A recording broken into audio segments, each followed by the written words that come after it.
If you enjoy live music, you know that Ticketmaster is almost the only option for securing tickets to your favorite show. Of course, there's options like SeatGeek and StubHub and whatever, but ultimately everything starts with Ticketmaster, and those are just resale websites. So Live Nation is Ticketmaster's parent company, and they merged together and basically formed a monopoly over the entire live entertainment industry. No other company can really compete with Ticketmaster, and there's no reason trying. So Platinum dynamic pricing is probably the number one most hated thing about Ticketmaster. Not probably, it's definitely the most hated thing about Ticketmaster.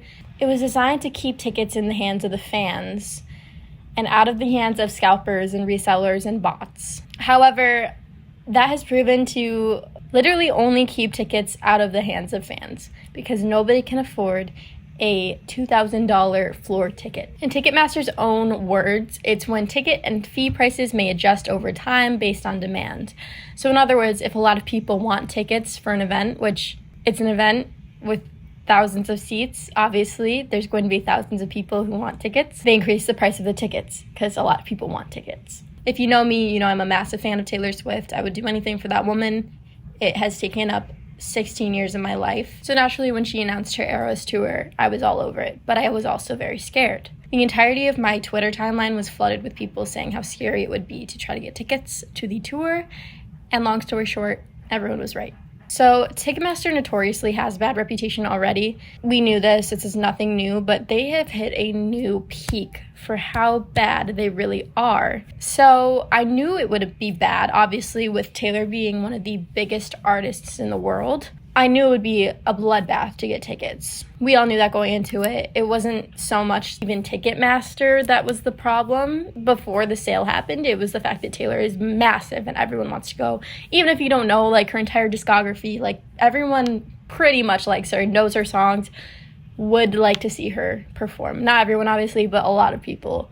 But the first thing that really gave it away that it would be an absolute mess was when it took me 3 hours just to register to have the chance of being a verified fan and getting the verified fan pre-sale. This is like a pre-sale to the pre-sale. I literally left my laptop running, went out, got groceries, did errands, whatever, came back, the little man was still walking across my screen. And the kicker is, I didn't even get verified fan pre-sale. I have been a fan, like I said, for 16 years of my life. 16 out of almost 20 years of my life. And I didn't get verified fan pre-sale. However, my Twitter, again, was flooded with people who are very casual fans of Taylor getting the verified fan pre-sale. Granted, getting the verified fan pre-sale does not mean that you're going to get tickets. Obviously, the demand is massive and historical, as Ticketmaster loved to keep saying yesterday. But you do have a better chance of getting tickets than if you were to participate in the general sale. I was waiting all day for that email saying that I had gotten pre-sale. It never came. However, my lovely friend's lovely mom got the verified fan pre-sale code, and she participated in buying tickets. But before I get to that, I just want to say, I think everyone should see Taylor perform live once in their life, at least. Because she is an excellent performer. She puts on an amazing show. It's so interactive, and the production of it is insane. Her voice is amazing live. Her songs, everyone knows. However, I do think I deserved to get the verified fan pre-sale more than some people who got it. Everyone in my life I know got the verified fan pre-sale. I think everyone deserves to see her. Obviously, like, you do you. If you are a casual fan, that's on you. It's not your fault that you got verified fan pre-sale and I didn't. But I am a little upset about it. I'm probably gonna get hate for saying that, but I'm just saying, like, I've been waiting my whole life for this. Like, I couldn't afford to go to her concerts when I was little, and now that I have my own money and I can spend my money how I want to spend my money, I didn't even get the opportunity to buy tickets for the first sale. But honestly, a little bit of stress off my back because watching that go down was so painful. I was literally on Twitter all day just refreshing and, like, watching everything happen. I'll cut to the chase. I was lucky enough to get tickets for a Tampa show. My friend's mom waited in the queue for like 4 hours. If you don't know, the queue got paused for almost 2 hours, I believe, and no one was moving. No one could check out. The codes weren't working. and Ticketmaster had to postpone the other sale times because the first round of pre-sale was taking so long. So I have a Capital One card. Literally got it for the sake of buying tour tickets, but I got it like a year ago.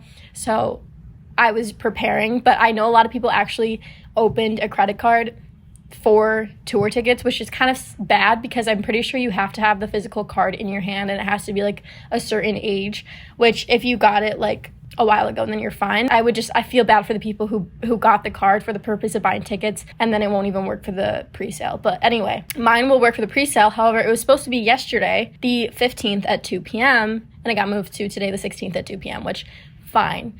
But I did take work off yesterday to buy tickets. I'm lucky that I don't have to work today. I actually got asked to go in today, but I also have an academic meeting, separate thing. But I'm fortunate enough that I'm able to still participate in the sale. However, there are a lot of people who took off school or work to literally buy tickets, which, you know, that's on them if they wanted to do that. Still, it's like frustrating that they were so not prepared for the demand. I just don't understand. I will never comprehend how Ticketmaster acted so surprised that everyone wanted tickets when they are the people who chose how many pre-sale codes to send out. It's Taylor Swift. Everyone who registered to be a verified fan wanted those tickets. So yes, everyone who got a code was planning on using it. You know what I mean? With a few exceptions here and there, like people registered multiple emails, then obviously they can only use one, or maybe they gave the code to somebody else, whatever. But like, generally, everyone who got a code was planning on using it. I also don't understand why they didn't have different times for the pre-sale. They did separate the East Coast and West Coast sale times, which, like, good for them, whatever. These are stadium shows, and millions of people are trying to buy tickets, and there are multiple dates for each stadium, and there are tons of stadiums on both the East Coast and West Coast. So you needed to, like, divide the East Coast down even more and divide the West Coast down even more, because obviously the website would not be able to handle millions of people in the queue trying to get tickets for these thousands and thousands and thousands of seats. Like, obviously that was not going to work. And they had so much time to prepare for this, first of all. So if they knew how many people were going to be coming to the pre-sale, why was the queue paused for 2 hours? It's also like, this is not the first time that this has happened. Ticketmaster has been, like I said, notoriously bad for buying tickets. Like, it's always stressful. It's always a bloodbath. And when I bought tickets for Harry, his residency at MSG, it was rough, but not nearly as bad as Taylor. Obviously, they have a somewhat of a different audience. I do think there's a big overlap with Taylor and Harry fans where you like both of them. Not all the time, obviously. Yes, Harry had like 15 dates at one venue, but at the same time, people from all over needed to choose whether they were closer to the Chicago, the Austin, the New York, the LA residency, and fight for those tickets. So there were not just people from New York buying tickets. Same thing with the New Jersey thing that Taylor's performing at MetLife. That obviously makes the most sense for New York City residents because there's no stadium in the city. But the entire tri-state area is trying to go to the MetLife shows. So that was also like tough. I wish you went to Buffalo because that is way closer to me, my hometown.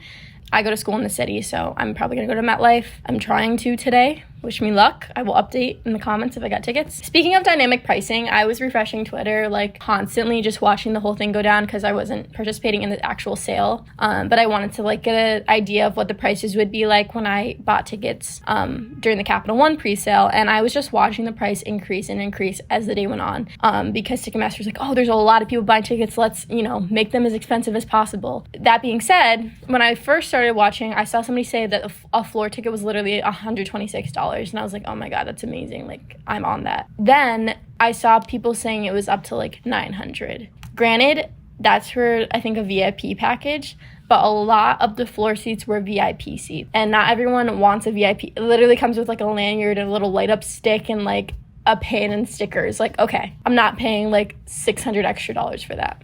That's another thing that bothered me. Like, the platinum pricing, just watching it happen was so annoying because it's, the face value of the ticket, and it's so disheartening to pay like 6 times that amount or more.